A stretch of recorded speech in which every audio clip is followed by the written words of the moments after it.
Now, Downton Abbey, it's back. Oh, it's back this week as the hit historical drama which follows the lives of the Crawley family. It's wrapping up, they say. It wrapped up with the last movie, but now it's really wrapping up with this no movie. better person. We sent our very own Karen Coster to catch up with the cast. Here's how she got on. It's hard to accept that it's time to go. Your friendship has never been more important to all of us. But the future of Downton Abbey is now in Mary's hands. Nice to see you. Hi, Alan. How are we? I'm fine, how are you? I'm good. It's strange, isn't it? It is mad. You go way back. We go way back. We once walked along Dunleary Pier and nearly kissed, and we didn't. And life could have been very different. Good. It nearly How kissed. funny. Well, I was thinking about it. Obviously, I never made it vocal. That's the problem. Yeah. But look, I could have tethered you in Ireland. Look how you've been, because of that decision. Thank you for releasing me, Karen. Free. By not fancying me. I really appreciate it. Exactly. This is very funny. God, now I'm all hot and bothered. Right. Congratulations, gents. It's an absolutely gorgeous movie. I thoroughly enjoyed it. Even the opening notes of the Downton Abbey song are very soothing, you know? It's almost like the antidote to the Glen Rowe music, I think, like that Sunday evening dread. Yeah, exactly. You do not feel that listening to Downton Abbey. For yourself, Hugh, is there something quite comforting slipping back on the tucks and getting back into the shoes of a character you just know so well after 15 years? Well, it was, particularly since we knew it was our last waltz around the room. These are characters and friends that we've made over these years and that have all meant so much to us. So it was a very warm feeling, I have to say. Yeah, I can imagine.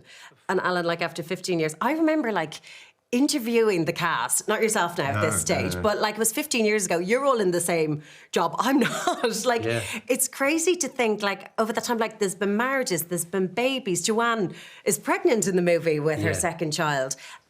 What is the best bit about getting back together with such a special ensemble? Is it that kind of checking in, life has moved on and then you get to reprise the roles again? It is, but also because 15 years of watching this show grow and enjoying its success around the world, it becomes like a second family.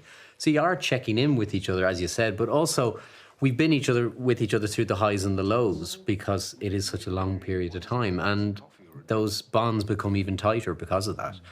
And I think we're all having this moment right now as we come to the end, and even the end of doing the press before the premiere tonight, and it's really hitting home that this is the last time we get to do this, and it will be. And everyone, I know there's a lot of people out there, which is quite lovely, that they have the hope. They're like, oh, but maybe it's not the end. And we're all like, no, it is.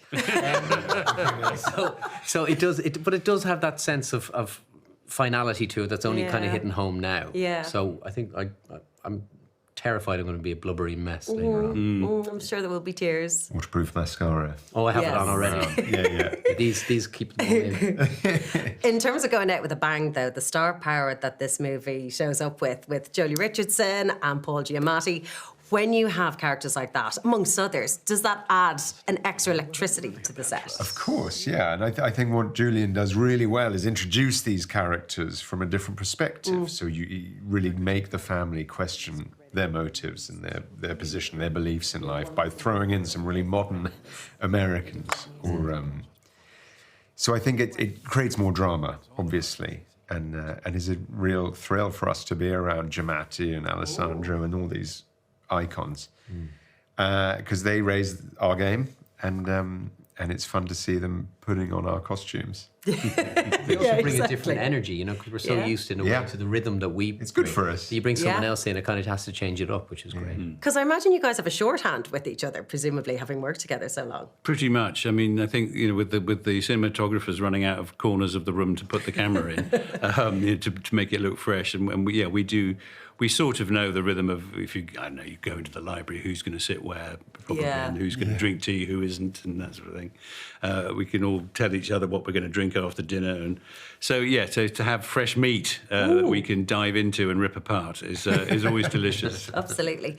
One element that I enjoyed so much about the movie is what a tribute it is to Dame Maggie Smith, what a love letter it really is. Were you conscious going into this movie that she wasn't going to be there? I'm sure it was palpable in some way, even though she's present there in a way. But you know, for fans of the show, she is missed. Yes, absolutely, because we said farewell to her character in the second film, and so she hangs over the third film.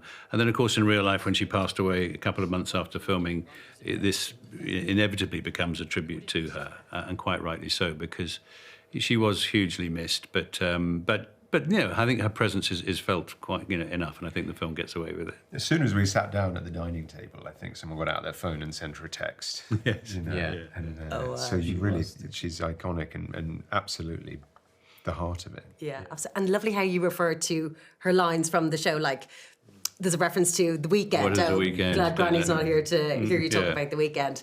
Alan, for you being the Irishman playing Tom, how important was it that the Crawley family did have this Irish guy in their midst who infiltrated the family, and in terms of how it kind of showed what their life was like compared to what was going on Irish soil? Yeah, I think it was really important, not only to have the Irish story, but what Tom essentially became for anyone who wasn't within the British class system. He became the eyes of the audience, because he could also, because of where he started as a chauffeur, he could bring you anywhere in the house, and he could also engage in conversation with anyone in the house. And I think he did become the tour guide for a lot of people who didn't quite understand, the social class system. And I always loved that Tom has always been a voice of the future, of change. And in this movie, I think it comes around full circle where he gets the opportunity to say what he has to say to Robert to kind of convince him to move on. And I love the fact that he's had that journey, and then this is where he is now. He's finally accepts himself within this family and in this world, but also I feel he has a full acceptance from the Crawleys. Absolutely. Big night tonight, premiere.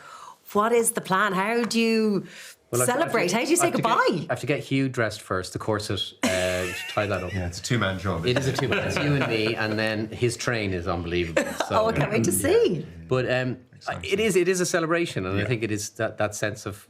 I think it'll only. I certainly will speak for myself. It'll only hit me when we hit that carpet and know that we're there for the last time, and then it'll be all the fun. I have my parents over as well, so that'll be fun. So once I've finished parent wrangling, the party can start. Quite.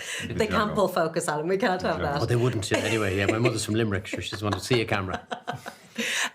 It's thoroughly enjoyable. I know fans are going to absolutely adore this goodbye. So thank you so much for your time today. Thank folks. you. Thank Thank you. you. Families like ours must keep moving to survive.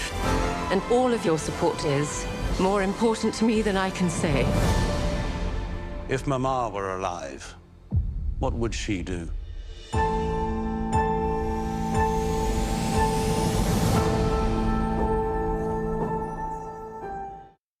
The grand finale.